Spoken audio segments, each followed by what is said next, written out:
Ready to call the order? The date is April 19th, 2018. Time is 6:31 p.m. David Champy II. Present. Geary Ciccarone. Here. Ed Comeau. Here. Stephen Bailey. Absent. Dianne Smith. Here. Tim Straz. Here. Rick Charette. On his way. He's done about 90. Okay, we're going to for a quorum, Mr. Chairman. Excellent. Thank you. We don't have alternates. No. So, Bill C. called as well. I don't know if I said that.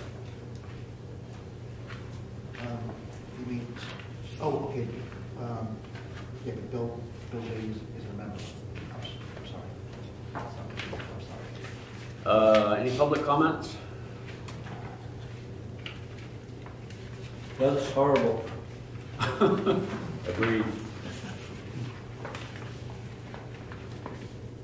And we'll start with Dave Guttadero with lot line adjustment. Yeah, please do.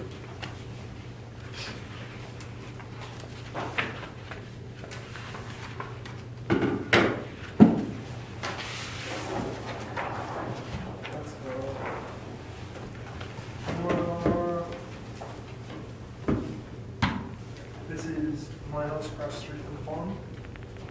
And what we're selling this lot, and the old lot line went through the end of my driveway.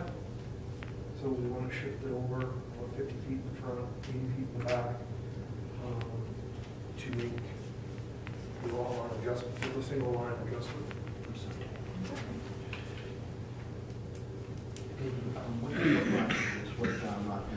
That's tax map 17, lot 28. Thank you. And tax map 17, lot 28B.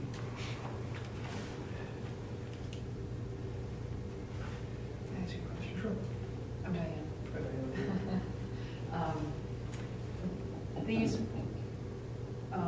distances here, they don't have any points between them, so I assume that you simply just add them up to get the total frontage. Correct. So I think there's now. I didn't know if you had to pick one. And I think there's about 450 feet. This was about a 500-foot lot. I think there's 450 feet of frontage now. 3.5.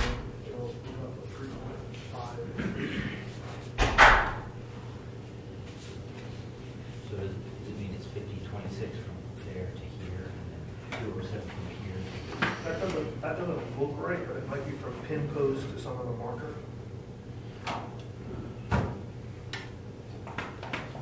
I think this distance is one responsible.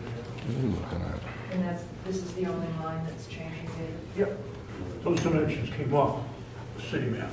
That's why they're still that way. It's a reproduction of what's in the file, so that if this is added to the file, it'll be commensurate with the other one. Well, presumably at least one number, two numbers would change. Right. In line with the distances. Yeah, the last number would change. Seems pretty simple and straightforward. You've looked online with the lot line requirements and have the copies, or? I brought everything, so I don't know what you want or don't want. But this is a letter from Brian, and they're looking for some waivers for stuff that is relatively common. Yep. And then I brought and a completed application that is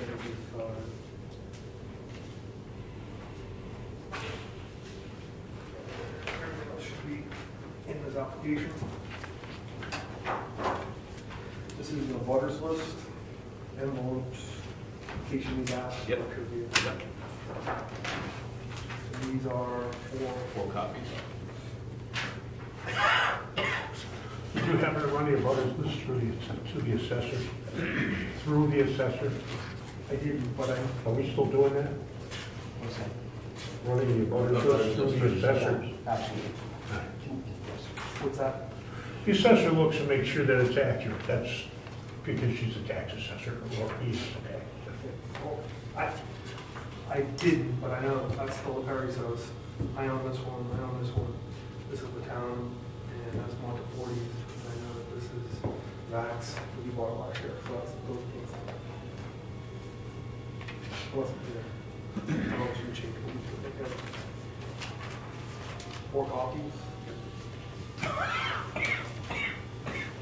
Is there anything else?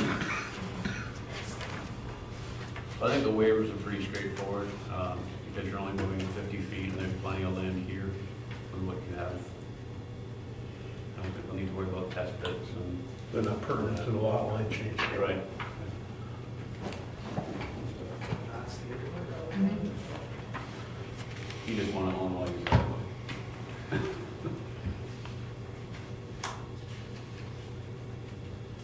I was just wondering, there's no, you have no structure in here, but it doesn't matter, there's nothing built over here yet. So there's no setback issues with existing structures.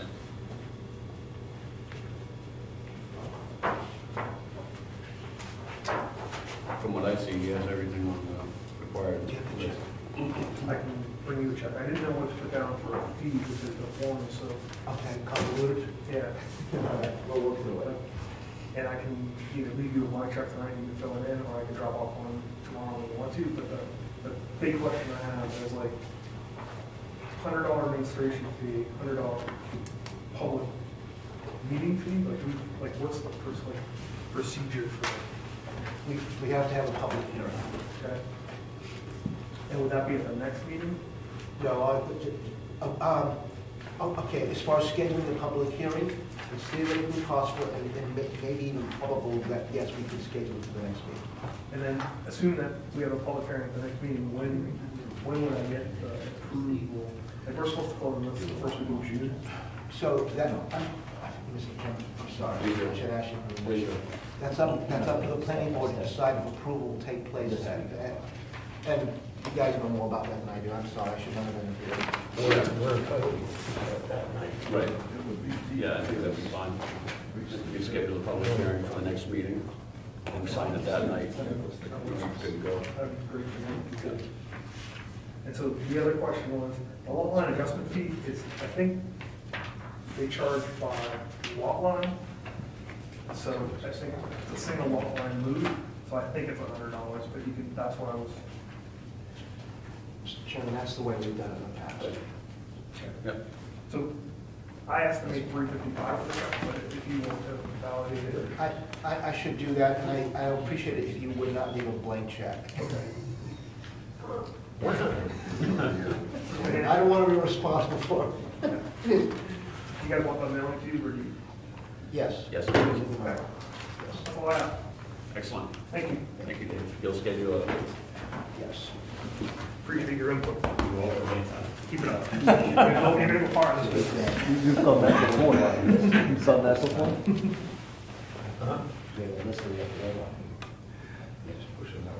I checked your work against the. We've been discussing something with Jeremy. I'm just saying, we usually have a list, we don't miss something. Right.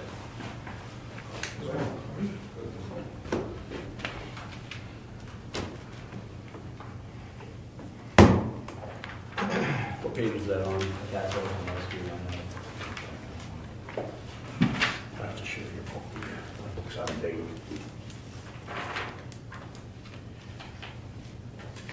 Right here. So I have the application form. On page 2, planning board rules of procedure.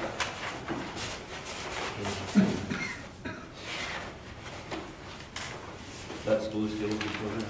Yeah. Line adjustment. Got a 11 by 17 there?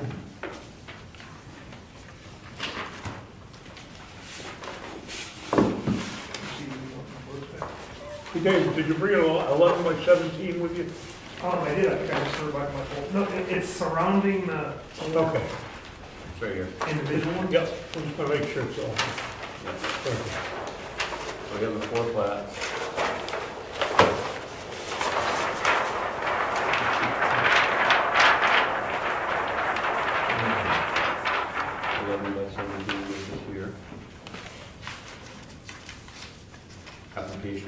just gonna get with George on that.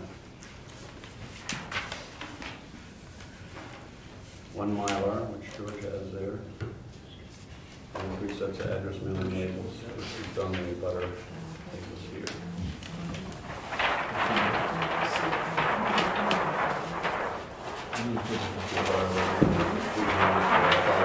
Yeah, it's automatic, but the assessor does that.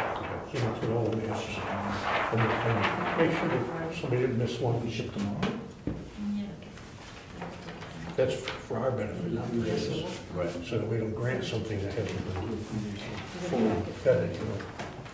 She doesn't do butter with tagging on the, Their names? usually is. So, these are the names. Because last time, one time I counted how many envelopes we had, and they didn't match one time, so. So Town of Brookfield. Geraldine Moore. Martha K. Family Trust. Which side of the property is Montforte Family Trust? It's on the left of my house. If you're looking at my house to the left, From the street. from the street, sorry. So all the way.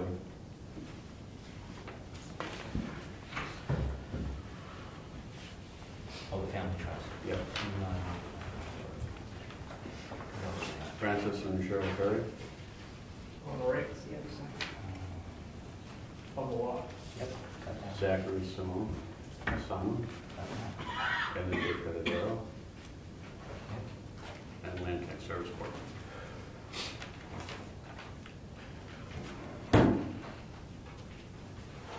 Which Land Tech is the subdivider?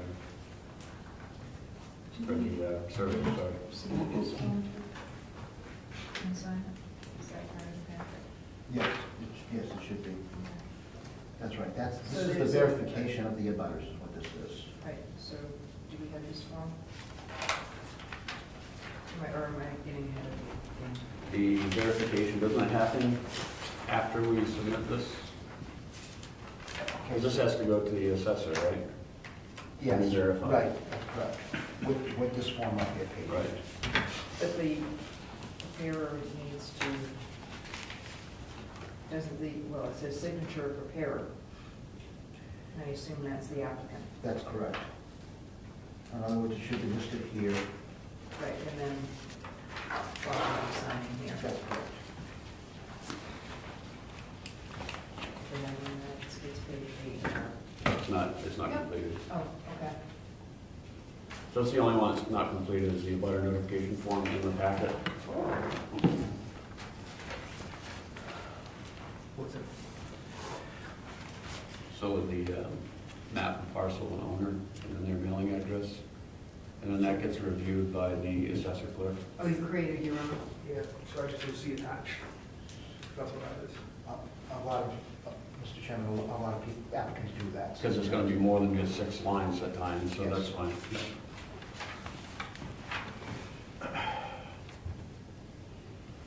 And do we need to have your signature on this form as well? Preparer. Yes, sir. Yes. Do we need the 19th. And then the assessor will sign this form. That's correct. Thank you, Dave.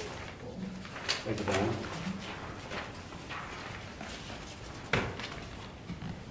So what does this mean, where it says lot line adjustment, We don't have to worry about this, it's public not notice, subdivision. $100 plus number four? Yeah, right, but For the why we land, don't figure out let that what out? means. Why is Number it? four. It's not part of this one. Number 4 would be notification from below, so. Oh, okay. Mr. Chair, is there a requirement to have a public hearing? Yes. Yeah, for the lot line adjustment. So is this the public hearing? No, we're gonna schedule a public hearing for the next meeting. Can be advertised. Yeah, so he's put out the application. But he's, okay.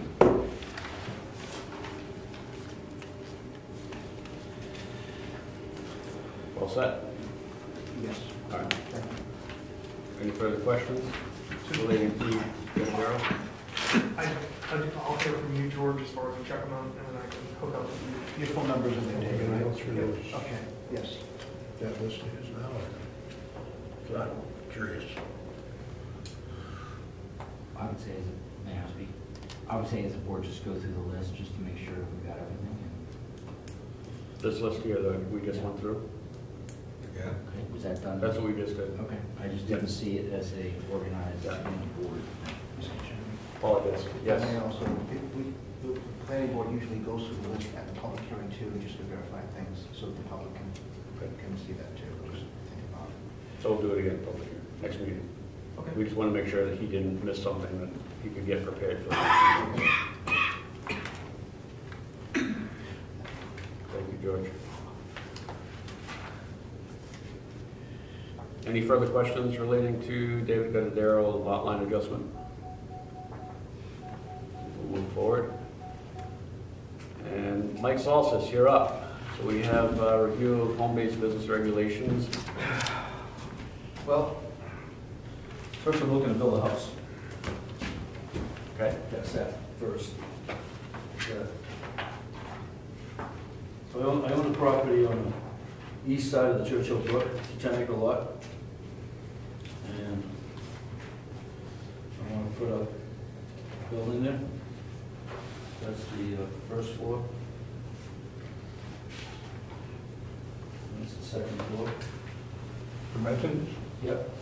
And then there's a front view of it. That's the back view of it. And that's the west side, east side, and that's the west side. That's the wall. So what I want to do is put this building up. This is basically first floor living, first floor a garage, combination shop for this area. So it's all part of my personal, and this is all part of living space. So a bedroom downstairs, full bathroom, stairway up, bedroom, bathroom, laundry, and there'll be a deck off the back with a second set of stairs taking you out, and then kitchen, living area. So that's a primary use for the residential portion. Then the back section, which is basically from here back, This one here. which is the back side of the building, which would be here. That would be that back side. There's going to be, I'm planning on using that for a home run business. Just out of curiosity, just because I need orientation here, where's this related to this? This is on top of that. Sitting on top, all right. Yeah, that's the center. I got it, Yeah, okay. the rise on that. That's the bump, that's a bump out where the stairway is. That comes up. Gonna be a dog kennel? No. No. It's gonna be a pig farm. Could be a horse kennel. 13 birds. What's prohibited? And there won't be a pig farm. This is We got 10 broods house. No, not even 8. You could have Not them. even 2. This is a lot. Yeah, I mean, it's a, you know, not the perfect lot, so we're working on this with Peter Cooper. He's doing topos for me. We kind of got 2 building locations that we're looking at. This is what we've kind of designated as a floodplain. But it actually doesn't start here, it starts more back here. If you go off the FEMA map, it's kind of back in here somewhere. So we're working with these 2 locations. I've got a little wet area over here, there's some wet area back in here, it's in a funky lot, no cemetery. No building there now. No building there now, no, we just have the cemetery is right here, the Churchill Cemetery. So what we're looking is either this side or this side. And from what we've gone in there and done, there's plenty of area to build. The soil is sandy, well drained, so he doesn't see any issues in getting a septic system designed up for it. So that's what we're working on right now. What are you gonna do there? An adult bookstore. No, no. So eventually, in what we plan on doing is running a home business there, doing gardens. We build these gardens that people can grow. And they can be put on their patios, decks, They can be used as raised bed gardens instead of putting them in the ground. And that's kind of what we're gonna be doing, building them, putting them together and selling them. We don't have a storefront or anything like that. They just sold and delivered. I have a question. Go ahead. For you. Yeah. Do we now need permission from the town to start a home-based business? We never did. No, No. I didn't think so. there's no review. I just wanted to bring this to you guys up front. I wanted to show the architectural design of the building, what I was planning on doing before I did it. You know, make sure everybody was comfortable with it. It's your property. Yeah. Well, that's, you know, kind of what I figured, but, I mean, Rick? You had a septic tank on that in the past, haven't you? I have the septic design on it, but we have very little faith in the person that designed it. And it hasn't been activated, so we're scratching it and starting over. Oh, I'll go with that. It was done in '03. It's dead either now, it's anyway. dead anyway. We're not even using any portion of that. We're doing a completely new test bit. Peter's good, man. Yeah, we're not taking any information from it. He had a good real estate agent back in the day, and he wouldn't have bought it if there weren't an approved design. Back in the day. Is this your budget? Yes, 500, almost 560, 570 feet of frontage. It's 10 acres. And You're gonna move there? eventually, I think that'll be our prime, we're gonna make it our primary, she's gonna make it her primary residence now. She's selling 308, so as soon as that sells, that'll become a residence for her. And then once we get everything, you know, where we want it to go, we'll probably make that our permanent selling something. You just wanted to put everything out in front of us, see if there's gonna be any concerns? I just want to put everything in front of you guys and see if there's any concerns or worries or questions. As long as you're not a dog kennel. No, Or a garage, whatever's prohibited, we don't. I brought this, you know, this really, just show you what we make. You know, when you invest money, it's better to err on the side of caution. Exactly. You Yeah, I mean, know? as long as the primary reason wasn't business. I mean, you're No, we've got about residents. 2,000 square feet of living space and about 1,200 of, which will be basically workshop. Yep. Assembly shop, build them and put them together. Can I see what you're thinking about? Mike, what's the map on there, please? Lot 20, lot 62, Map 10. map 10. Well, you're about to do an agricultural pursuit anyway. A what? This is an agricultural pursuit you sort of described to us. It kind of is agricultural, it's about gardening, yeah. I mean, I've got a 20,000 square foot barn. If you go by square footage, it dwarfs my house. Right. And that's agricultural business use as well. I mean, Yeah, it doesn't fall under agritourism. No. Huh? It doesn't fall under This is all about gardening, basically. It's about gardening indoors, outdoors, raised beds. Rick, you comment? Yeah, the product is for agriculture use, so it does fall into agriculture. That kind of picks it up to a different level above home business, and it's certainly allowed in this town. So agriculture, Is gardening, or gardeners, garden. the words agriculture and farming mean all operations on the farm, including the cultivation, conservation, and tillage of soil, the storage, use, and spreading of commercial fertilizer, lime, wood ash, sawdust, compost, blah, blah, blah, the use and application of agricultural chemicals, the raising and sale of livestock, which shall include but not limited to beef, dairy, cattle, steer, oxen, goat, sheep, swine. I go on and on with what type of livestock. We all know what livestock is. The breeding, boarding, raising, training, riding, instructing, and selling of equine, commercial raising, harvesting, and sale of freshwater fish and aquacultural, the raising, breeding, and sale of poultry and game birds, the raising of bees, the raising and breeding of sale of domesticated strain of fur-bearing animals, the production of greenhouse crops, does not say building greenhouses, the production, cultivation, growing, harvesting, and sale of agricultural, floricultural, viticultural, forestry, horticultural crops, including but not limited to berries, herbs, honey, maple syrup, fruits, vegetables. So all the byproducts of gardening is what's considered agricultural. Any practice on the farm incident to in conjunction in such farming operation, including but not necessarily restricted to preparation for market, delivery and storage to the market, or carries for transportation to the market of product or material from the farm. Transportation to the farm of supplies and materials, the transportation of farm workers. So there's nothing in here that says building greenhouses is considered agricultural. What's a greenhouse? It's not. We don't build greenhouses. But I'm going. what I'm trying to explain I'm is leading under it's class not- C here, what your terminology? Yep. Farms, farming, agricultural, farmers, markets, farm stands, agritourism, and gardening activities. So we would consider this a gardening activity. But it's really a good point, because you're doing a home-based business. Home-based business for gardening activities. So it's not considered tourism. No, we're definitely not agritourism.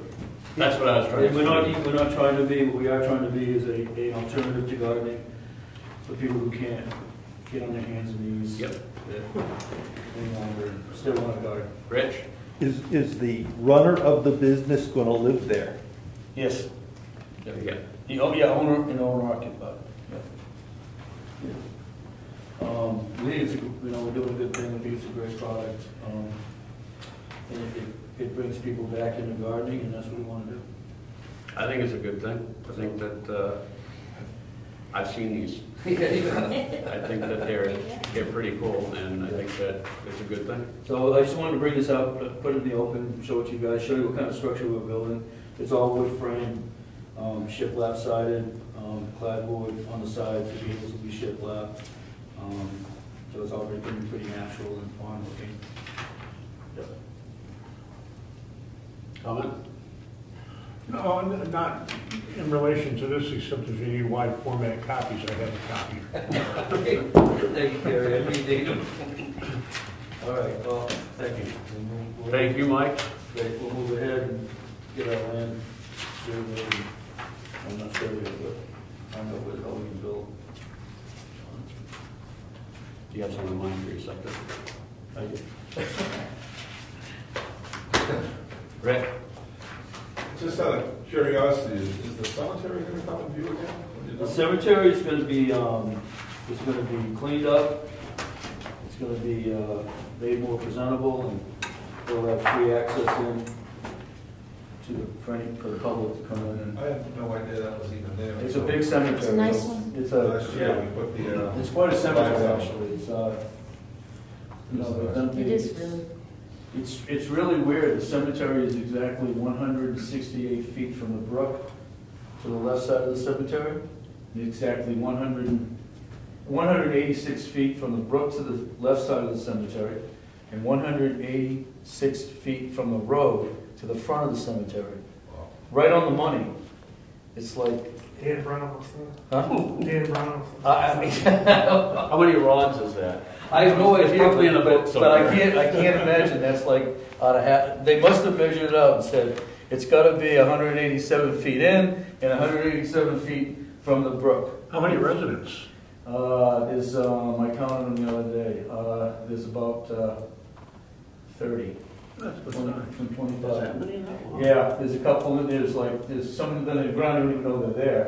You have to push the dirt away to see them, and then they're there. You know, it's amazing. There's quite a few, and there's one spot right in the middle. If anybody needs to be buried, there's enough for 4 more graves. So. You know, I'll take it. All right, thank you. Thank you. All right. People, They do? so once they see those gates back there, those nice long gates, Yeah. they just walk. We're all set with Really? Mike Paulson. Yeah, tell him I that. think he wanted to come and address the board Here, That's just sad. to be able to say. the this is gate, what he those was iron doing. We gates all have will ideas. walk, once There's people nothing see them, running They'll the steal road. they'll It's skin them. No, they won't. That's right, you gotta do something. Yeah, Yeah, you said that when the minute they're exposed. They just, yeah, they're beautiful. They are beautiful. We're gonna clean it all up and fix the fencing. Okay, announcements and corresponding mail. We have a copy of the deed. I know you've been waiting for this copy. yeah. Do you want to take it home tonight, or do you want George to hold on to it? We'll let George hang on to it. Yeah, George. I know you're excited. Yeah, I'll come down on a quiet night. Okay. And we also have a wetlands permit application. This is following RSA procedure to have a copy with the planning board. So this is a permission to cross a wetlands area for a driveway. This has already been reviewed and approved by Conservation Commission. It's all been signed off. If anybody wants to take a look at it, make sure it's been covered.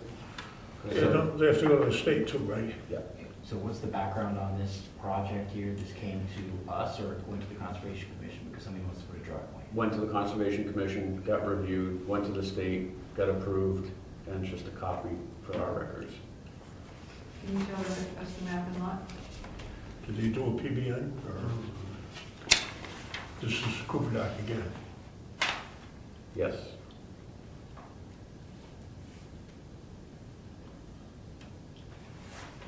Should be on the Map and lot is on the Pretty typical. Yeah, right here. Map 18, lot 41.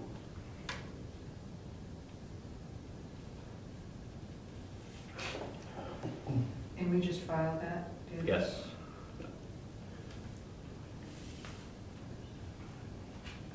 This is the road here, Connie's Way.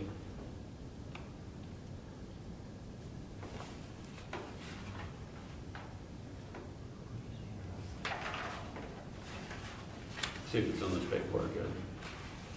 What was the question? Where the driveway is on the map. Is that up in Drew Farm? Yes. They're building a garage out back. They're gonna use the existing driveway off the road, but they spin over wetland to get to their garage. Thank you, Rich. This is the proposed driveway. Oh, yeah, you mean where it Yeah, says existing, proposed it driveway? says existing driveway here. Versus proposed, where it says proposed driveway. Proposed there. So there's a wetland right there. And that's the garage you're gonna build.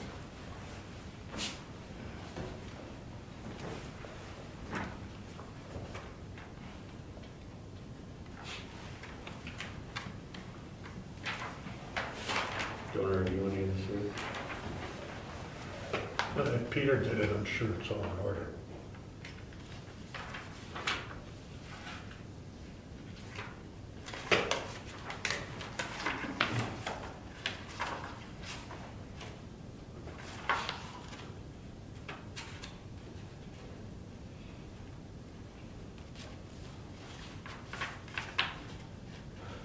Frank Fraser's already signed off on the commission, Conservation Commission. Yeah.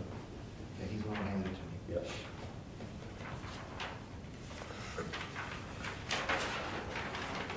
Does anyone else want to take a look at this? File that.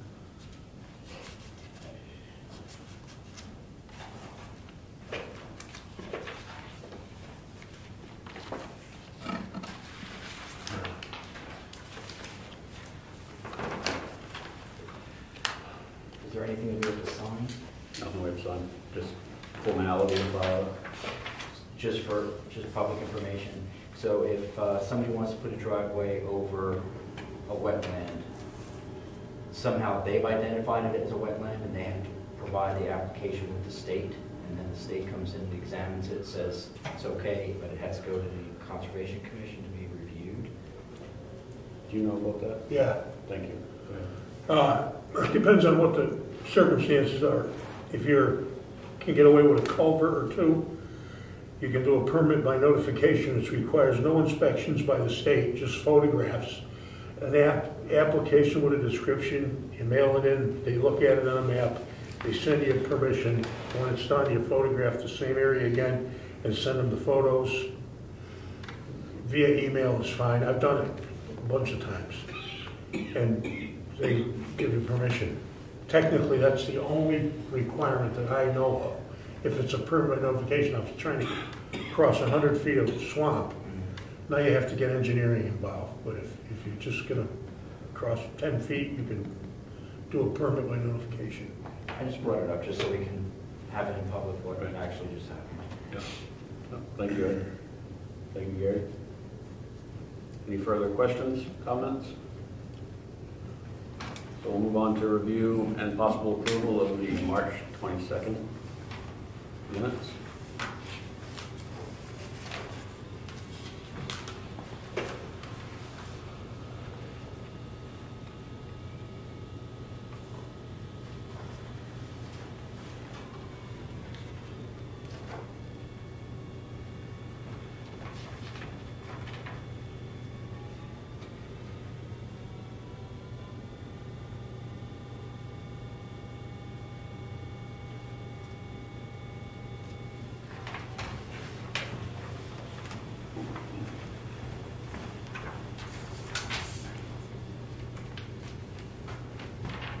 This is the order. Thank you.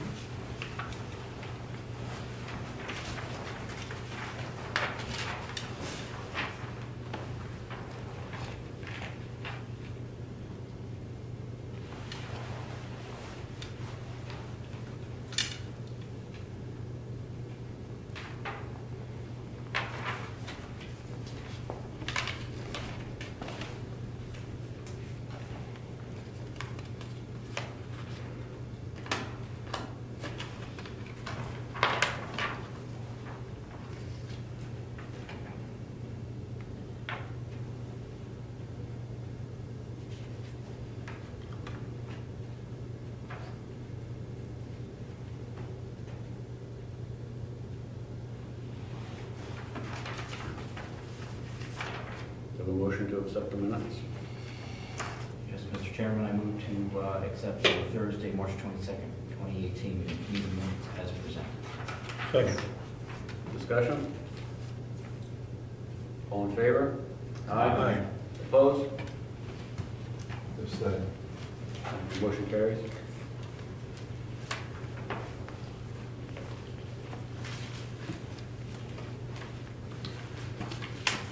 So George, we're going to move on to the new business, reconsideration of approval to proceed with a mass mailing survey. So we put together the master plan survey. George proposed or made an attempt to flip the mail with them to complete all the printings of the surveys, fold all the printings, stuff all the envelopes, print all the labels, label all the envelopes, stamp all of them, and send them out to the people in town. We had a figure, I think it was $500 what our cap was, and they came in with the previous figure was less than that, and they reconsidered their calculations based on the number of pages. And do you have that number off the top of your head? I don't. It was- 640? I think it was 680. They had, if I may, Mr. Chairman? Go ahead. Yes, so there was a dispute as far as what constitutes a page. So I asked them specifically originally, I said I said 5 pages double-sided. And they interpret that as in a page is a PDF, not one sheet of paper with 2 sides. So to them, 5 pages double-sided would actually be, 3 pages with 5 sides, something to that fact. So they came up with, I believe, it was $680. I negotiated with them on the basis of the misunderstanding. They said that they would apply a coupon. I can't remember the exact price, but it's still over $600, but it's still much closer, than what they were giving us after the fact. So they charged us, they were going to charge us for a PDF, because it's a PDF here, and then a PDF. No, that's 2 pages according to what they define a page. That's correct. It's a printed side. It's a printed set, yeah. Yeah, that's what they're calculating. So we voted on it last time. We voted as a cap amount of 500. We were okay with that. When he came to me with that, I felt I needed to at least address the board and discuss it and vote on whether or not we wanted to continue forward, or if we wanted to find other means to spend our Saturday stuffing envelopes. Any comments, questions? Go ahead. Yes, how many do we actually have again? Can we just repeat for the public how many we're talking about? I don't have that figure in front of me, I'm sorry, I didn't know we were gonna discuss It was this. just, I believe it was just under 500. It It's was under like 500. 486, and then there were duplicates, because you have duplicate landowners, so. So we can print these out and we can stick Theoretically, a stamp on it and Well, Go ahead. Gary. 500 and whatever, is that families or population that we want to ask? Those are taxpayers. yeah. Okay, so many of them will be in one household. There'll be, it won't be 500 mailings, is what I'm getting at. Mr. No. Chairman. Go ahead. So the only way I could get a list was to go to the assessor clerk, and I got that list of names and on the basis of land, property owners. So what I did was, I went through the list, I had to go through the list one by one because of a dispute again with click to mail, and I deleted all the ones that were duplicates, is what I did, and that's where we came up with that final number. The planning board had initially said that the surveys could be filled in by anybody who was a resident of the town, and would also allow people to receive the survey from the town website. So there is a cover letter on the survey that gives people access to other means to get a copy. So if they have other family members that want to fill out the survey, they could do that as well. This is just to get the word out and to get the survey out to people. So so is the plan to just mail one copy of the survey with the letter? Correct. To each taxpayer. To each household? That's correct. It's right, it's really to the land, it's really to the owners of the property, that's correct. Which is different than households. You're actually, this is going to Right. people who are landowners. Right, there's people in Massachusetts that own land here, they're gonna get a copy as well. Correct. Go ahead, Diane. So, is this the only quote that we got? It was the only one that I received, yes. Did you have an opportunity to investigate other options when you were first going through this? And did anyone come even close? Mr. Chairman, I believe you said that you had. Yes, that's why I was nodding my head. And then when he came back with that price, I was like, that's a really good price. I mean, I was getting prices that were $650, $700. And, I mean, even, I remember Ed making a comment, he said, "You sure? That's a really good price," or something along those lines. So, yeah, it was a good price. Too good to be true. Yeah, it was too good to be Not true. anymore.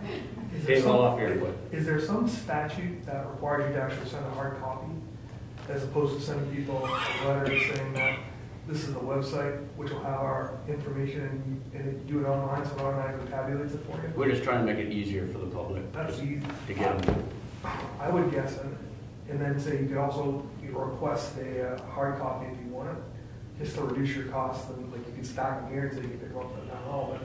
But what I remember when we did this the last time, when we actually folded this stuff here when it was You can figure it out. But I think like a postcard or mailing to folks saying that we're doing a town survey, it's important, here's the website, here's the link. Yeah, there are a lot of people that aren't gonna go on and print it out and go online. There are We some got what, people. 8% or 10% back last time of hard copy paper. Go ahead, Gary. Do you ever figure out what the hard copy of the survey costs per? Anybody got an idea? So to print out each hard copy? Yeah. Mr. Chairman? I mean, we're gonna do it ourselves, is it, or George, or somebody like that? I think we had done that. We had tried figuring out the cost of paper, the cost of ink, the cost of time. We could probably have volunteers as well. Then you have the cost of the envelopes, the cost of the labels, the printing of the labels, the stamps. I mean, Then there's the receipt, the coordination, the tabulation, the reporting. Like, yeah, there's a The lot of availability expense of involved in reporting. it that, you know, you might look at that figure and say, wow, that's a lot of money, but then if you look at all the additions to. Well, you're gonna have tabulation anyway, no matter how you do it. not if That's, it's online. huh? Not if it's an online survey, they'll provide that for you. Yeah, but, well, I suppose, if you're gonna send out a stamped envelope to people, you might as well throw, that's why what I was getting at with what's the cost of a survey per? Is it 50 cents, 30 cents, 10 cents? Go ahead. 3 sheets of paper, 5 sheets of paper? So the initial response they gave me, but that was again on the basis of the misunderstanding concerning what constitutes a page. For full color 5 pages printed on both sides was $271. This is for color. Per letter for up to 500 letters. 241 per letter for 500 to 600 letters. Okay, now we're under that, so we would qualify for the 271. Unfortunately, the higher price. For black and white, 5 pages printed on both sides is $1.18 per letter for up to 500 letters. That's the figure that they gave me on the basis of their definition of what constitutes a page. So when you say per letter, you mean the per mailing, That's correct. per envelope going out the door? That's correct. Postage included? That's what they said, Right. and they also said including stuff. What's the limit on a page? I mean, if you're gonna send something out with a stamp, the extra page is minimal. Right, I mean, again, it came out more than, after the fact. So originally this was gonna come under $500 actually it was gonna come up to, I think, $520. And then what happened was after the fact, it came up to somewhere around $680, and with the coupon, we reduced it to under $650. I can't remember what the exact figure is. Tim? So from what George is saying, we're just talking about $130 then? Yeah, the difference between what we had discussed and what they came back with. Rick? It's a good start to this master plan thing, that you just get a hard copy out of everybody's hand. Yep. I agree with that. You get 10% response though, right? Like that's what they got last time, that was a big campaign. But the cover letter will also say that we don't have an online survey because we don't have a system set up for the online survey. Survey Monkey's like free. I'm just saying, like, you get the key, and this happened last time. The 10% that responded were all the 10% that live in the town hall, so you didn't get great representation from the town. You get great representation from the 10% who wanted to apply a whole bunch of new rules to the town. The 90% that didn't respond were the ones that cut the stamps off and used them themselves and did something else for them. But you got to get those people input into this process, or else. And I'm late to the game on this, and I know that, like, we talked about the survey, but also like the questions, how the questions are asked and phrased, really determine the outcome of the questions.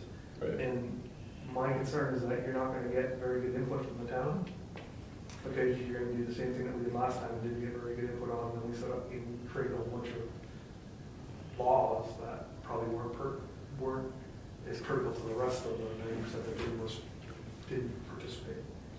So I would say anything you can do to get people to participate, I would encourage.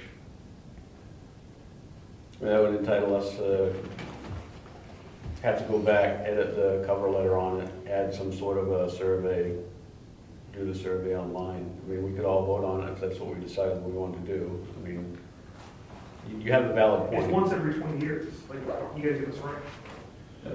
We did have a pretty lengthy discussion about going online and doing that, and there were some concerns amongst the members at the time of ensuring the validity of the people who were filling it out.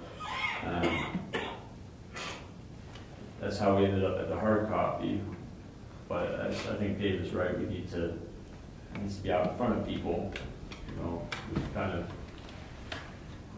nice, good survey with good questions. We just haven't put it out there yet. And that's for me, I think we need to just get it out there and then start promoting it at Town Coffee. Have a stack of them here for when people are waiting to see Ginny, and just try to get in front of people. Whether or not they're going to respond is up to them. And I've done a survey in the past in another town, and I can echo what Dave is saying. It's 10% of people are going to respond, but this is our starting point, not the end all. Also, We're going to be having meetings as well for the master plan for townspeople to get involved as well. But Gary, you have something? How long is this, I don't know, how long has this been cooking? 3 years. Yeah. I mean, we started talking about it 2-3 years ago, but Well, we should have done it on voting day. Yeah. You could have handed one to every single voter in town. If they're gonna fill it out, they're gonna fill it out. We have 80 people here? Huh? No. Oh, I don't mean at the town meeting, I mean 50% better than you're gonna do with a mail. on the ballot, you know, the vote, the written ballot. Gotta hand them. Okay, Three years of talking and Hang on, Rick has the floor. move 3 forward. years of talking and no action, and it covers the chairman to make a motion to accept the letters and mail them out. Then we can talk more about other ways we can communicate to the public. I mean, we are gonna have our website, the town website, will have a link on there as well. People can, I hear, and I understand the situation that you're in, where you're at in the process. I just think that somehow you've got to figure out how to get 50% yeah. response, whether you have to go knock on doors, if you have to do some sort of publicity campaign, because it's really, you know, it goes back to much bigger issues that the town has. And my concern is that you're going to get the same feedback that you got last time, and then you guys are going to make decisions based on the master plan, which always seems to be the guiding, you know, document for the town. Yeah. It's not going to help us out of any situation that we may be walking into. Right. Point taken. Did Rick make a motion? So was that a motion, Rick? No, it covers the chairman to make a motion. All right. Somebody motion. Diane? I move that the chair proceed with the most expeditious and least costly means of getting the survey mailed. Second for discussion. Go ahead. It's only gonna be $130 more. Yep. Does anybody have a problem with that? Should we vote on that? Does anyone have a problem with, all in favor of spending another $130 to get these things mailed out, say aye. Aye. Yeah. That really wasn't the motion, I'm sorry. We had yeah, the motion did not say anything about it. Okay. You want to make a motion relating to the $130, or does Ed? Because Ed's the one that I think had the discussion on it, right? Diane made the motion, I just seconded it for discussion. And it was simply for the chair to get this out the door at the least possible cost. Mr. Chairman, I suggest that if Diane Smith wants to, she can withdraw the motion and state a new motion. I withdraw the motion. Thank you. Ed, you want to make a motion on As soon as possible. We have some sort of deadline to fit into, or them? But we're over the deadline at this point, I believe. Yeah, I think for 3 years. what was the deadline? 2 years ago? 2 years ago. Yeah, 2 years. Same motion, just add the cost. Total. Diane, would you like to reinstate your motion? I would like to, yes, all right. I move that the chairman accept, that we proceed with the most recent quote from the firm that had been engaged to perform this service at whatever the number is, 600 and odd dollars, even though it's over the 500 limit. Do I have a second? Second. Discussion? All in favor? Aye. Aye. Opposed? Motion carries. So on the note that was brought forth by public relating to SurveyMonkey, there might be something that we can do as well relating to that. Take a look at it, maybe put a link on, because we're going to direct people to the town webpage as well if they want to get a copy, and give them that as an option as well instead of printing it. We can take a look at that and see if we can. Or throw it even in your mailer, so that people who don't want to fill out the mailer can just click on SurveyMonkey. Might help. Mr. Chair? Okay. What we could also do is, I believe, is the new website up and running? But it's going to be, like, very soon? June, plan is June. Okay. We still have the ability to have alerts. Yes. Can an alert go out saying that the surveys for the master plan are ready, et cetera, to the emailing list that we have? Absolutely. There's another way to reach people. We have Earth Day cleanup coming up. Yep.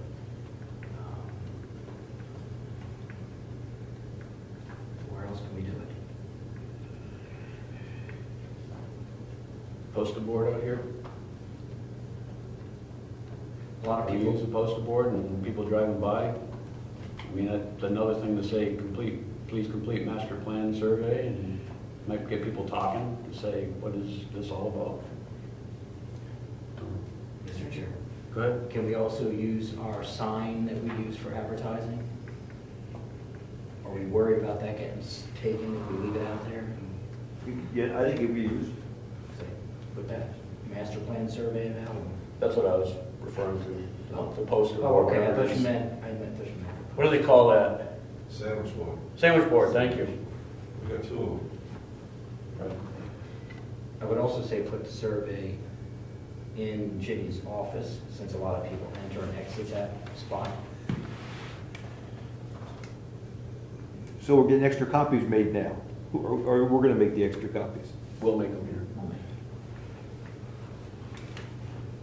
It's not a bad idea to have a few on that too. While they're waiting to get their DMV stuff done. Wait. It's actually 3 pages. So it's, Do we have a copy? we We can do. look at it right now. George, do you have access to the survey? No, there. We also have some of the minutes. If you want to see the survey that we came up with for weeks, we worked, it's right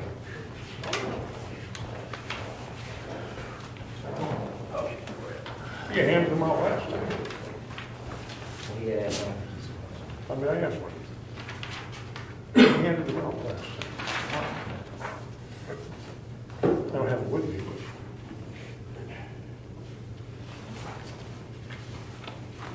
It went from February 10th.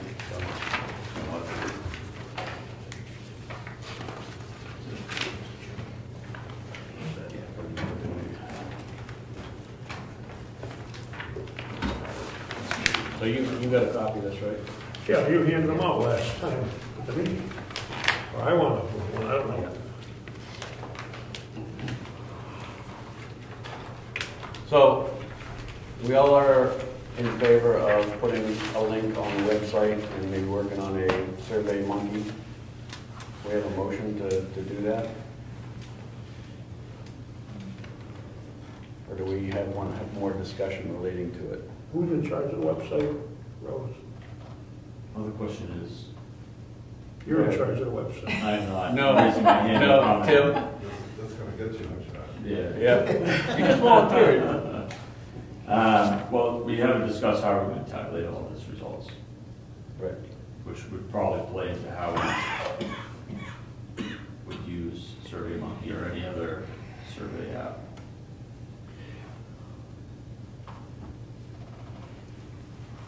Dave, does Survey Monkey tabulate? Yeah, So you put in categories and see how people reacted to the questions? It also what's nice is that you can export specific questions. So like you have like a number of questions around like commercial or agricultural.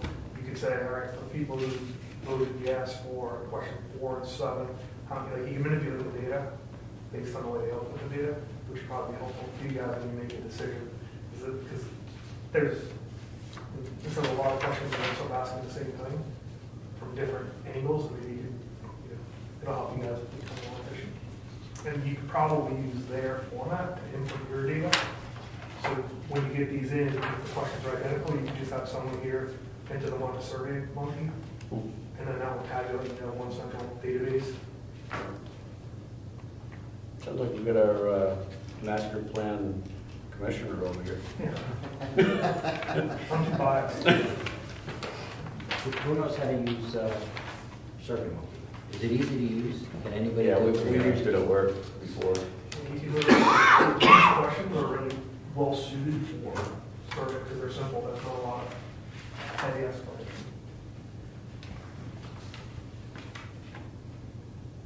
Does anyone want to take on that project to take a look at Survey Monkey and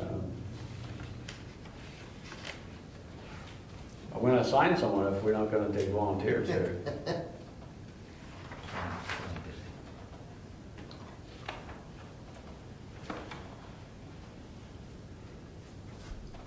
Diane, would you like to do that for us? I can't, I'm sorry, my broadband access is pretty poor. I have DSL. I get 1.6 megs a second, so not gonna happen at my house. Okay. Worse than me. What do you have? You got me, I just switched. You told me. It's him. That's the reason why I sat here. Yeah, I go with that. Okay. Get back to us through email, just, if you want help with a review, you can email us as well and Yep. take a look. Because I know sometimes when you're on the site doing something, it might appear different to other people that are doing the survey. So, thank you. Kind of forced you into that one. I did. And you have someone who can check your spelling. We were checking spelling bee. All right. So thank you for the suggestion, by the way. So it's good to have public feedback. So any more discussion relating to master plan Yes, survey? yes. Yes. Not the survey, the process. Yes. I said before in the past that from the beginning of this process until we're finished, it should be on our agenda every single time, so we have the public come in and know that they could help.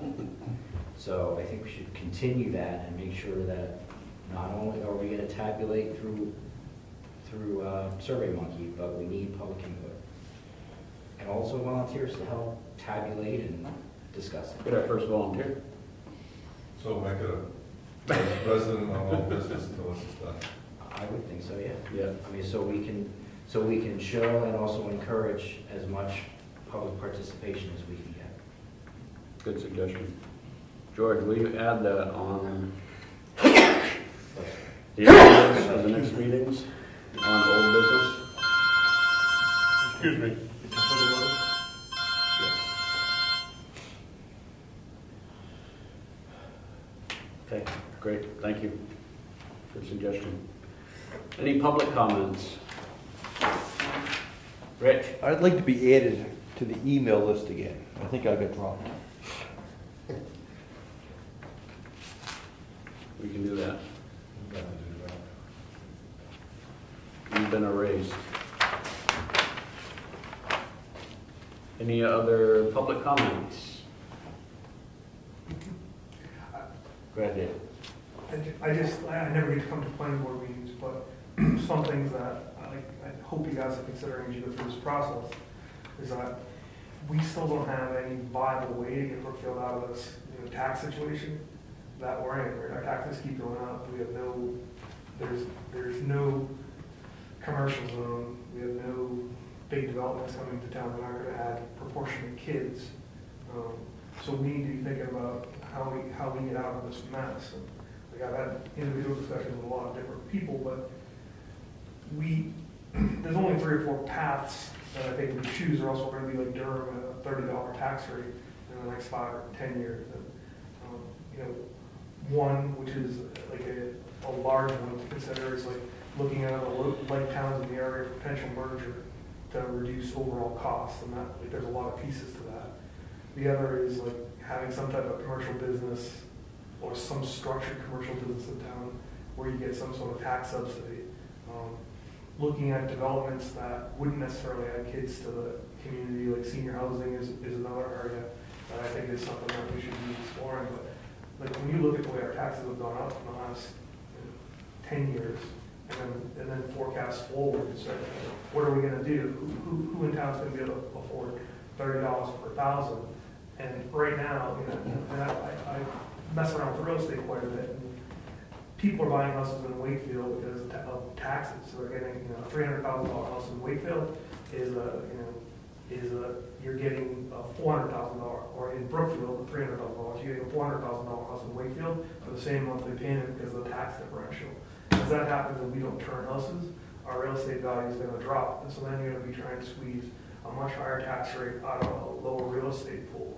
And I don't know if the selectmen are looking at it, trying to find like some way out of this mess, but we have a serious problem. And as new people look at town, you know, and if they're smart, they look at why Brookfield.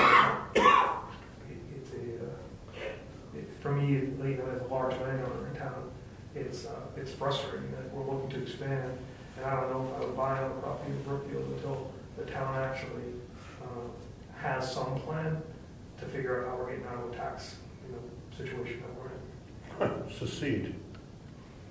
I don't know if secession as much as, in my mind, it's a joining. But Rick? To what David's saying, the face of the town is changing. It was a sleepy town, around 600 people. There were a lot of elderly people in town. New families are moving in.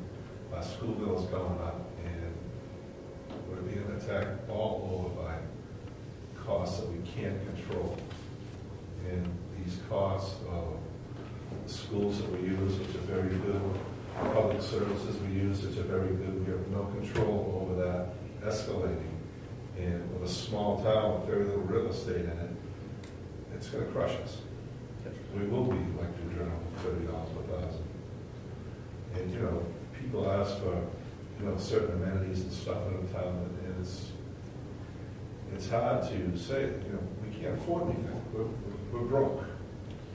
And something, the master plan would be an opportunity to talk about this with people. We got to come up with something to move into the future.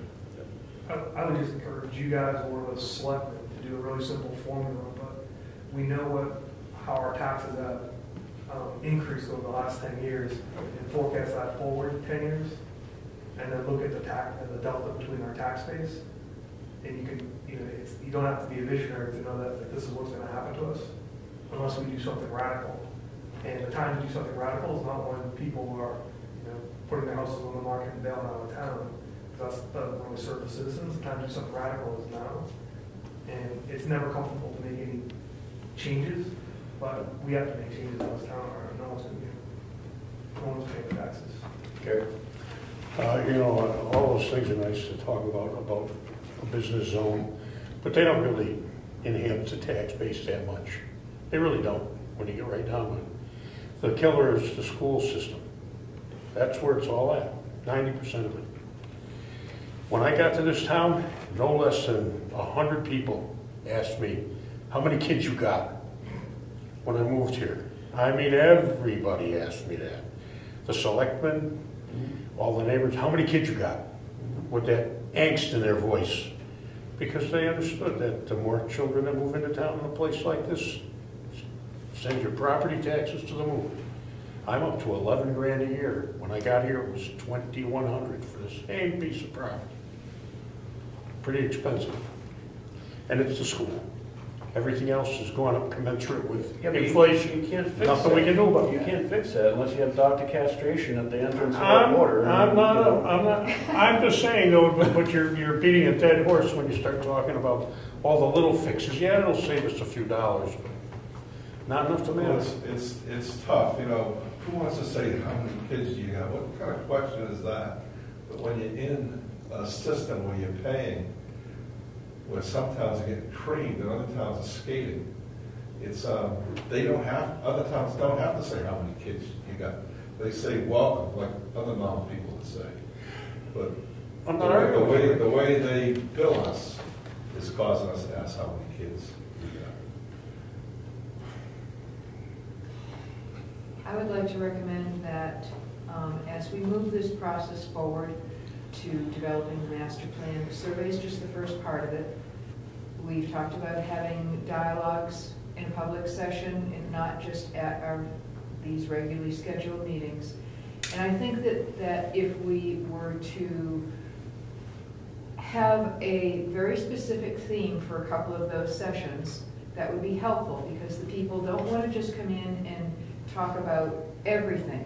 But if we can focus on one or two issues, and I think this is an excellent issue to bring up, maybe not at the beginning, but downstream, and frame it in a way that, or let it be known what the discussion's going to be about, to encourage people, okay, well, we've been talking about, you know, the costs escalating and all of these things that have been said are true and are of concern.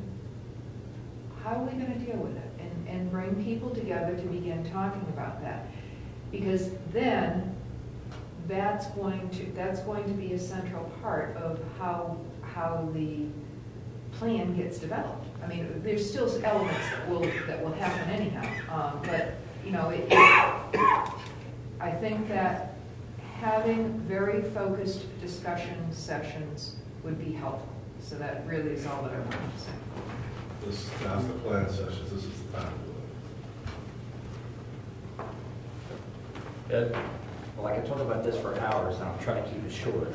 The two major things that's forcing our taxes up is the school and the Bureau of Elderly and Adult Services that we pay at the county. It goes up, that one goes up like $1 million or $2 million every single year. And everybody says they can't do anything about it. HHS is getting audited. I had put a bill in to audit HHS because it has been audited for a long time, but it was already in the pipeline, so we didn't need the legislation, but they're working on it. It's HSS. Health and Human Services.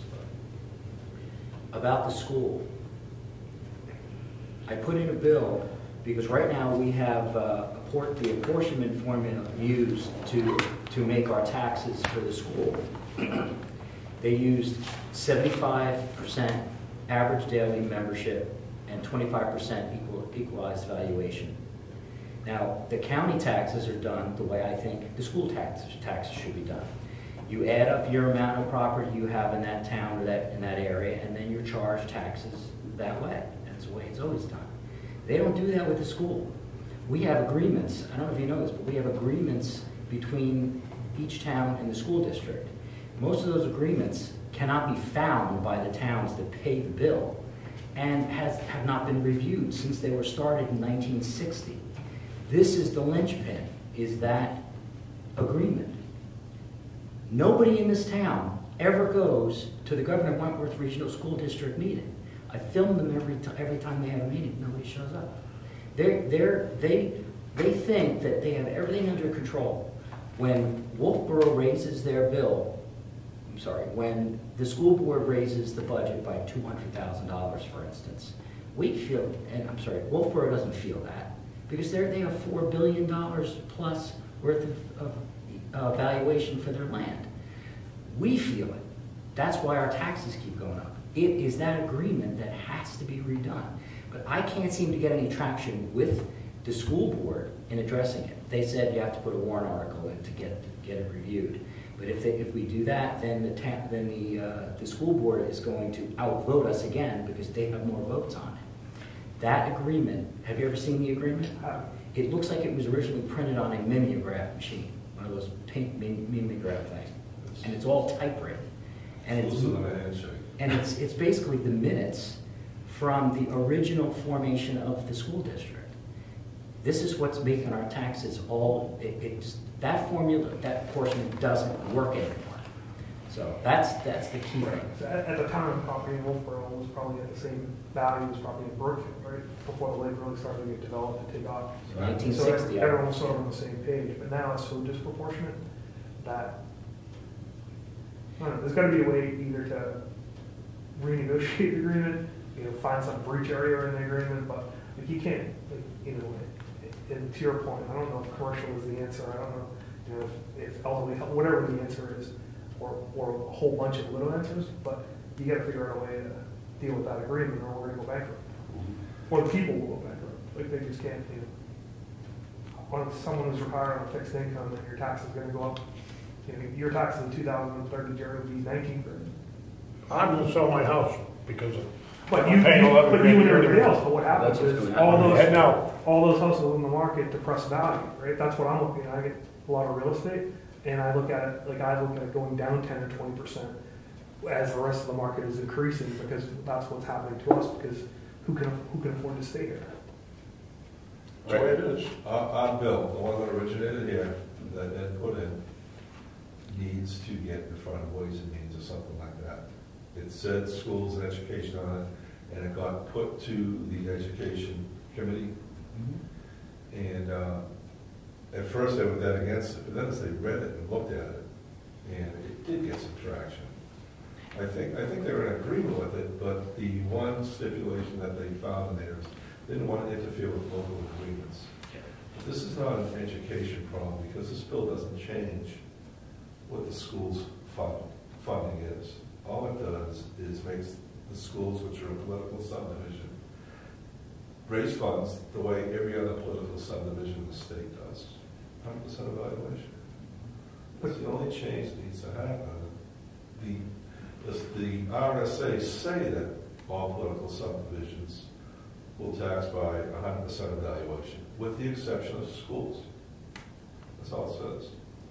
Then you go over to the schools and they say they can do 100% evaluation, 50-50, or anything that works for them. Right. And they control the vote. So that's the problem, right? Because you're never going to get that to flip it over. Right, so you that power has to get out of their hands and get back where it belongs. But that's the Pretty simple. attacking, or actually, I don't want to use the word attacking.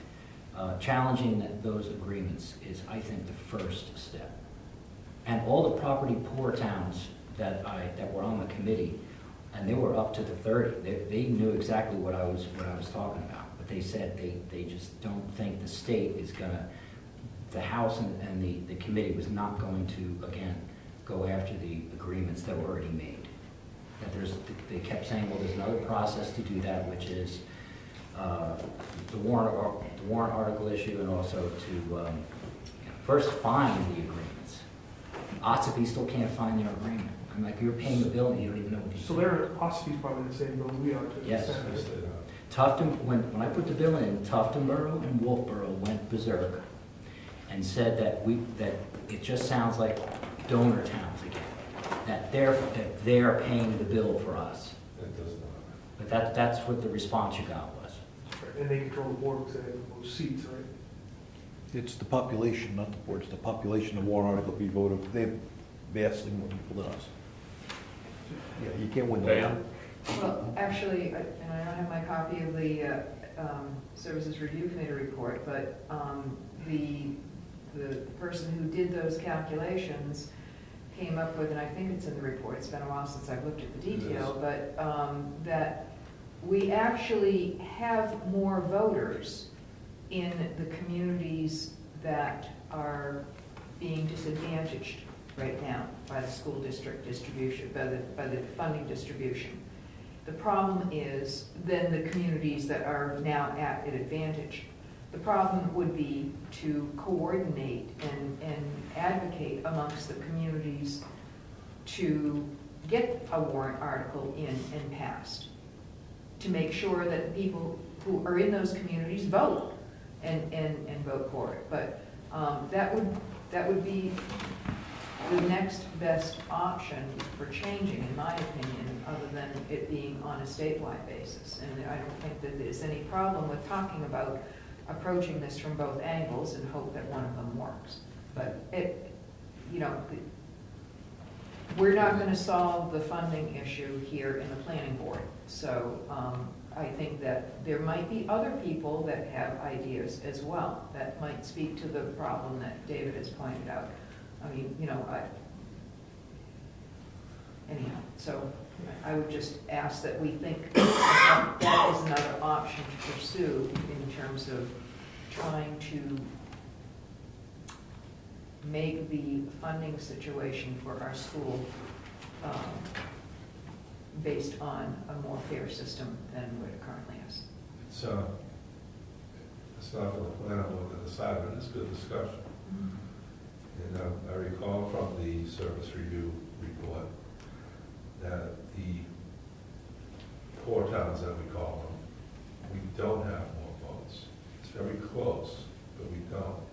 And what we've discussed is if we had a giant effort to rally a vote, it's possible that we could get a warrant in the first year.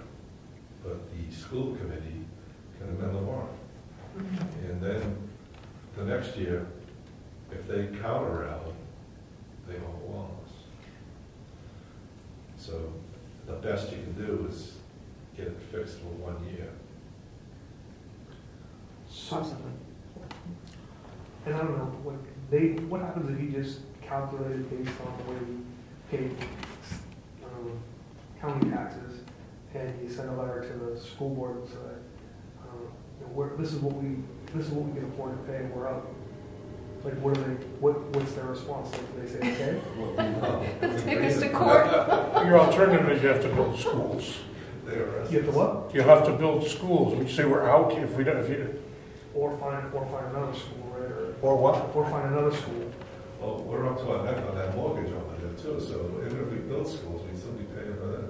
Well, So, it costs more money. we're in the district, we own part of the school, we have to use it. That's why the first step that I'm taking is to make sure that I have all the agreements in hand from all the towns. I want to know exactly what agreement the town has on file. I want to know what's down at the SAU, and I want to know what the state has. And I want to make sure that they're actually real agreements. I mean, are they still valid? So I just want to make sure that's done first, Right. and then present that to everybody and see what the town thinks about, getting a warrant article. The town is so concerned about the property taxes coming from the school, and no one shows up at the meeting.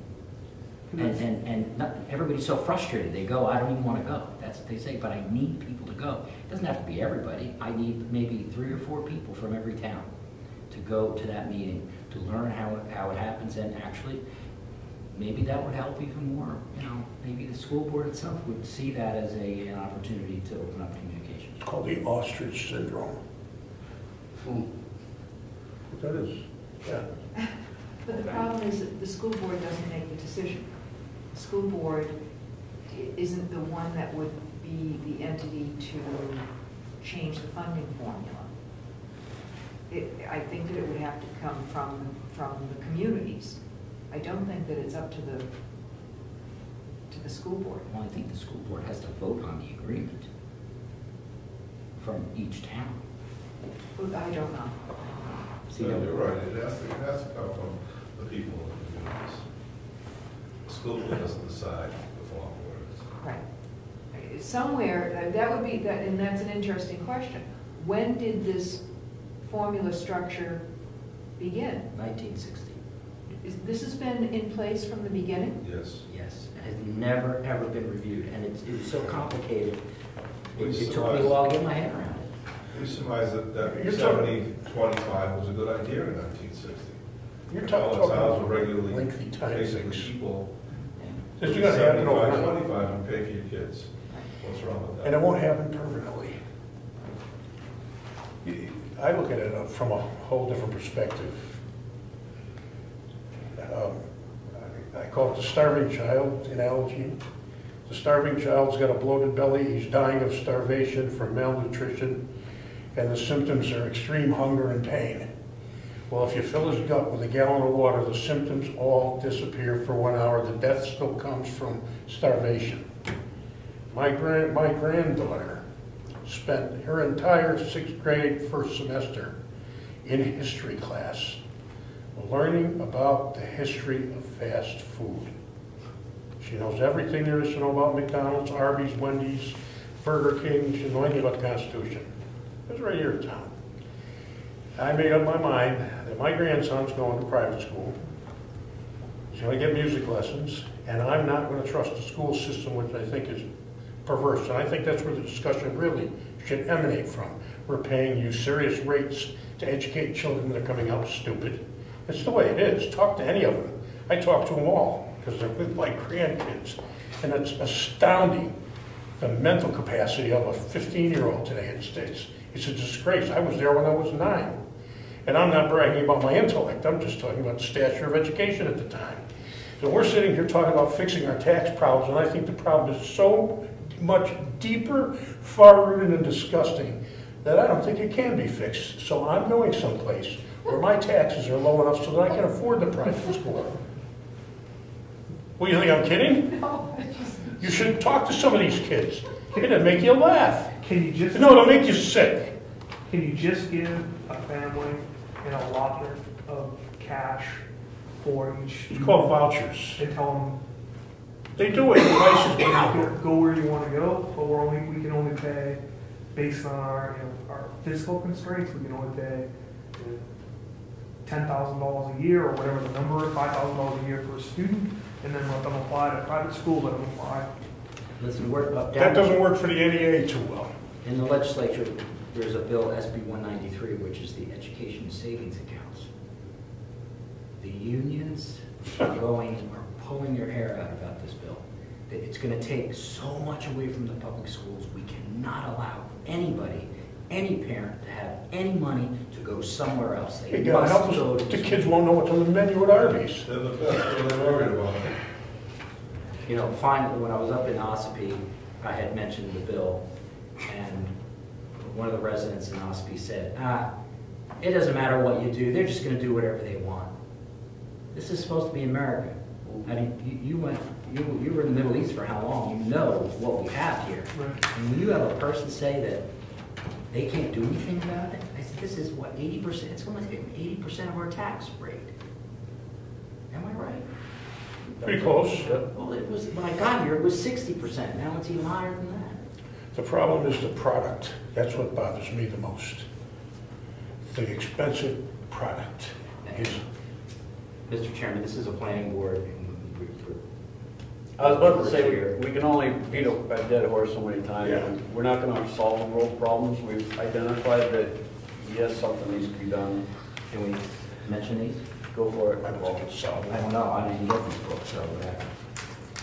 So Dianne, you were working with SRPC. SRPC. And the reason that we did not get, so evidently there was some communication snafu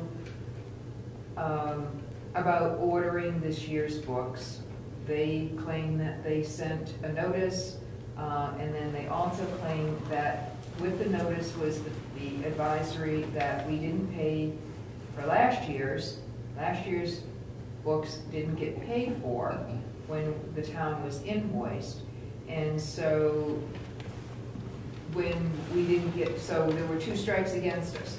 We had an overdue bill and nobody responded to the request that came to the planning board for how many books we wanted this year. That's the way I understood the communication. And, but that they have,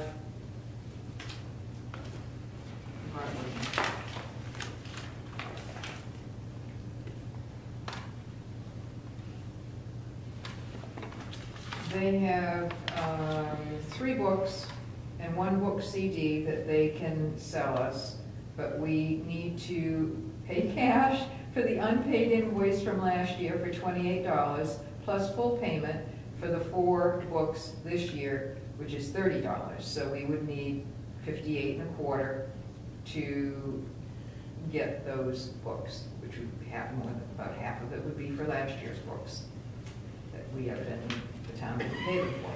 Mr. Chairman, is there a way that we can search our minutes? Because I'm remembering a bill. I'm remembering that we voted to pay, I think it was like $60 because it was 11 books. I remember that. I believe we did as well. When I Maybe read you the can check email. with Mary Lou. Yeah. Well, we can look at minutes as well. Well, But Mary Lou would whether be or able to not see we the agreed to payment. pay it, and Yeah. or did it really get paid is 2 different things. And number 2, Mr. Chairman, I would like to come up with something so this doesn't happen again. If it's supposed to be paid ahead of time, then we should just, it's in our rules of procedure or something, put a note in there that we send the bill to them so they get us books ahead of time. I guess it's like ordering books. So the way I understood it from the emails, and correct me if I'm wrong, Diane, is one of the things that they had expressed was we didn't pay our dues. That's why the cost was. No, it was just that invoice. It was Just the one invoice. Just last year's invoice that we never paid them. Why was it only $28? That's what. Yeah. Can you follow up with Mary Lou? Is that possible? I have to use it.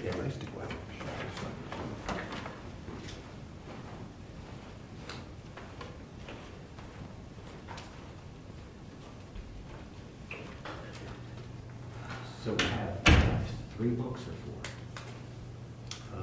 I think we have a total of 3.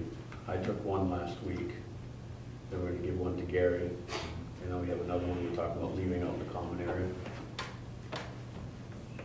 Does that work? And do you, And they have, they have 4 that they're willing to give us, or to sell us. How much are they? $30.25. Well, that's better, because I called the publisher and they wanted 80 some odd dollars. Actually, here, I printed out the invoices that were attached to the email. Pass those up. Yes, absolutely. Does SRPC have an online form that we could fill out? I doubt it. I doubt it. I think this is just being handled through Shane.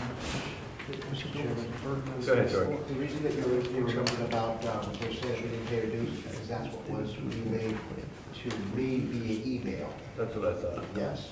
Oh, I know. So, yeah, so they did say that. Also, they called me at my own personal phone number, and before that happened, they asked me if I would approve of the books for this year, and I said yes. And I said, I'll take full responsibility if anything goes wrong, I'll take full responsibility. Then after the fact, that's when they sent me the email stating that because for those towns that did not pay their dues to them, that they had to be paid, I think it was in cash or a check before the books were even sent. That's how they wanted it. Did they give us a date for that? A date that they would have to be paid? I believe so at that time. But I mean, I don't know if that's an annual page. That's okay, once we get that figured out, we should be able to just pay ahead of time and not have this happen again. But still, Mr. Chairman. Good. But still, what happens is, we have no process to pay as far as the planning board. We still submit our invoices to the treasurer. That's how they get paid. We have no process for submitting that. So Diane, it looks like there's 3 more books and then 1 CD. That's what I have here.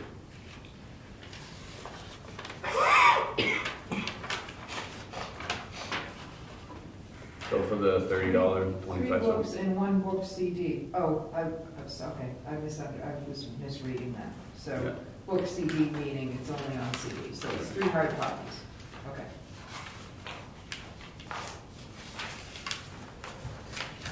So we want to vote if we pay this and get the books here?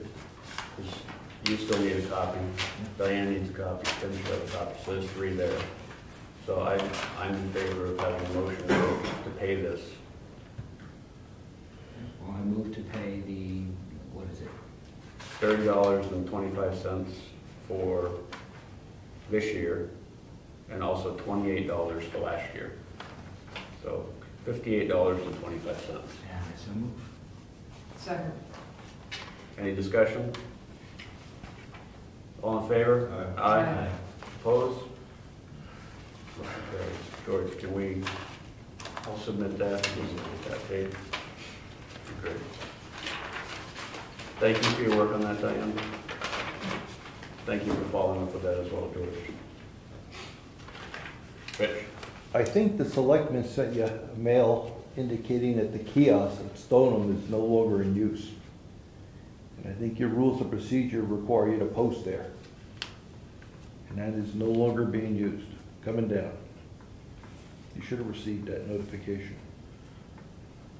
I'm sorry, is this for the Stoneful Corners? Okay, yes, we did receive that, and we are not, at this, planning board has not been putting anything on that. But your rules of procedure, what do they say?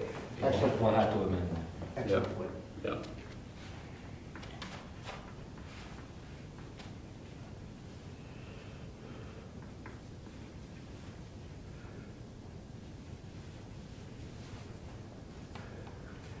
So can we put that on new business for the next meeting? Yes. For review rules and procedures. Thank you, Rich. We'll vote on amending that. Okay, any other public comments? We can actually get into some member comments, but I guess we'll just move on with member comments unless public has more. Diane? Tomorrow is the last day to register for the OSI Spring Planning Conference, Planning and Zoning Conference. The Office of Strategic Initiatives, Thank you. formerly known as the Office of Energy and Planning. Correct. When's that session held? Is that in June? No, it's the 28th of this month, it's the last Saturday of the month. And tomorrow's the last day that you can register. Is anybody going? And how much does it cost, 60? I don't remember. We got an email sent to us that had the information on it. You went last time, didn't you? That was the summer.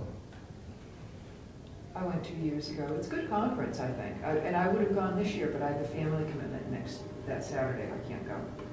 Otherwise, I would have gone. Is it 1 year or 2 a year? It's every year. It's every spring. And it's usually, well, maybe it was May. The year that you and I went, that was 2 years ago. Yeah, it was. All right. Any further information? Not on that. Okay, go ahead. There is, however, something that I am going to, thanks to George's forwarding of the information from OSI, I learned of a program that's going to be held on May 10th about broadband cable franchise agreements and wireless tower permitting, sponsored by the UNH's broadband mapping and planning program and some lawyer firm. And it's going to be in Plymouth. And I think that, so the link for that is embedded in George's email that takes you to the OSI page with all of the information.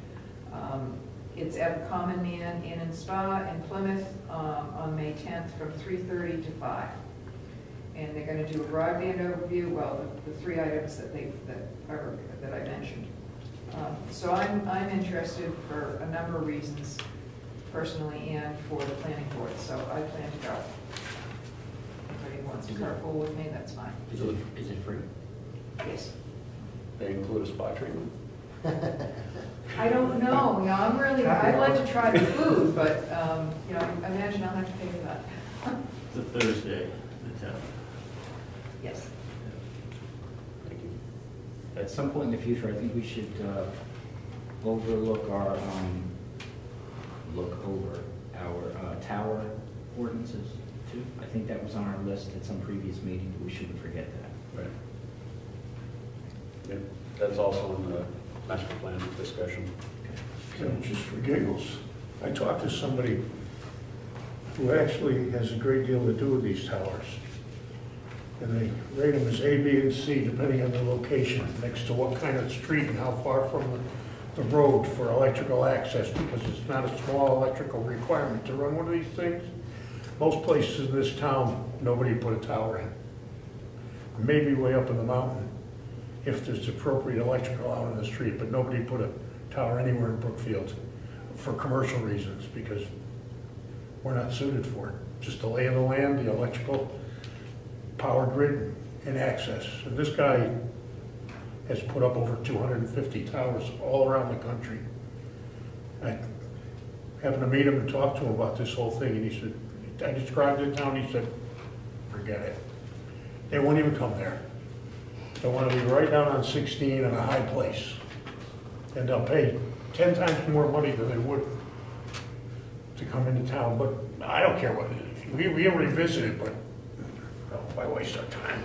I got my time is already dedicated. I have a comment. Actually, I had a couple people in public ask me some questions that I wanted to put in front of the board and just discuss and put it in front of your brain just to think about it.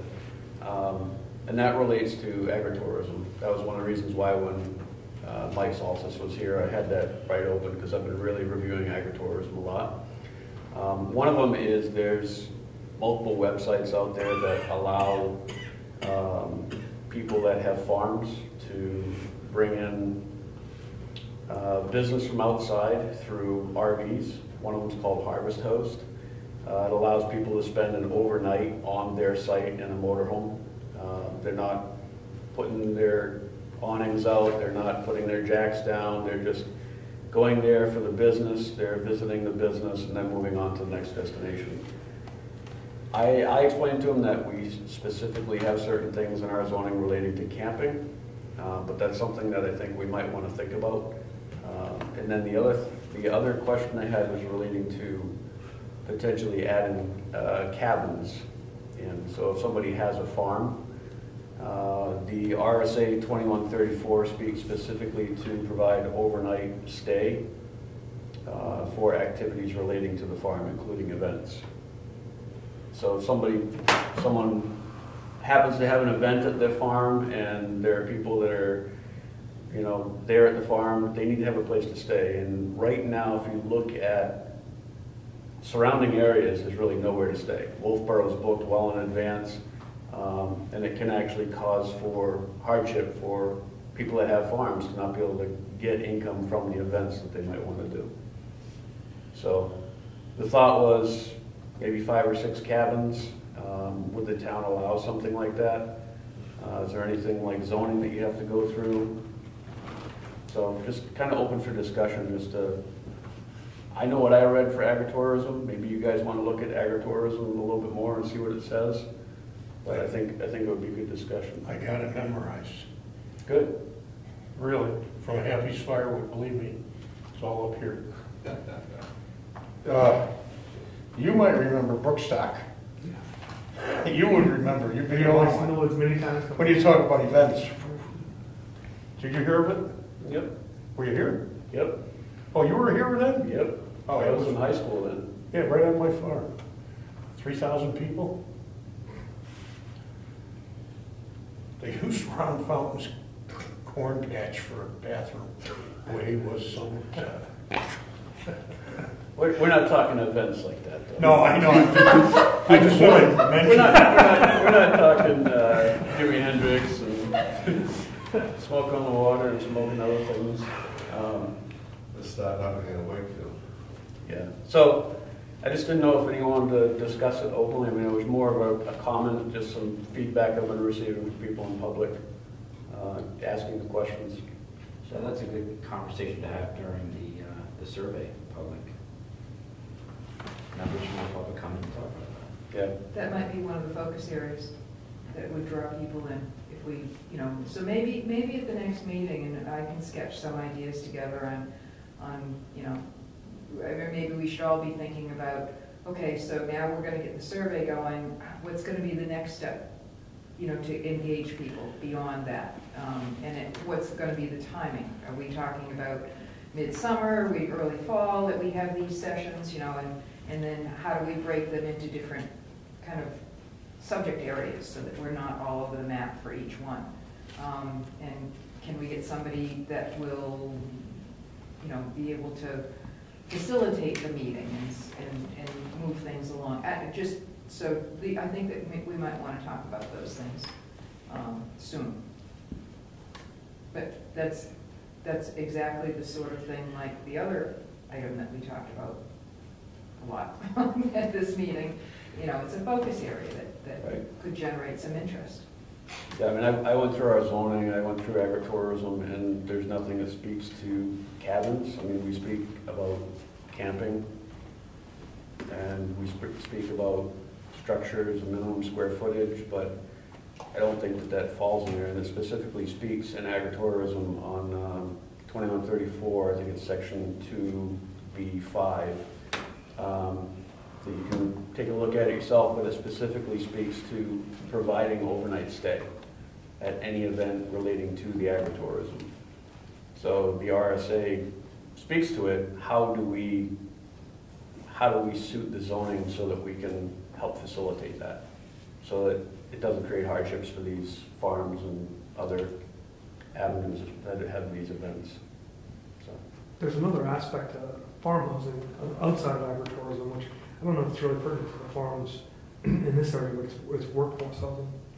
You know, I think there's actually something in the state agricultural codes about housing for employees, because it's such an issue. You know, if you're harvesting blueberries, your people are here for 4 weeks and they come from South America or Migrant workers. yeah, and you need a place to put them.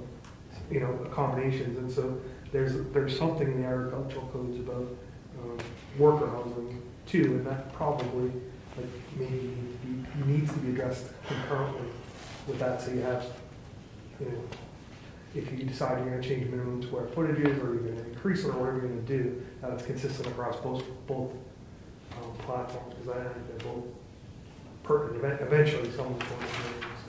Right. So, any further comments, discussion?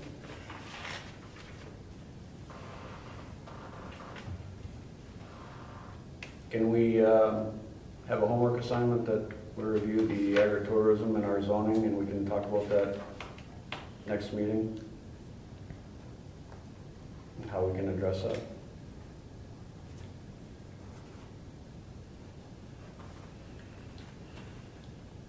Okay, no more comments? Meeting adjourned.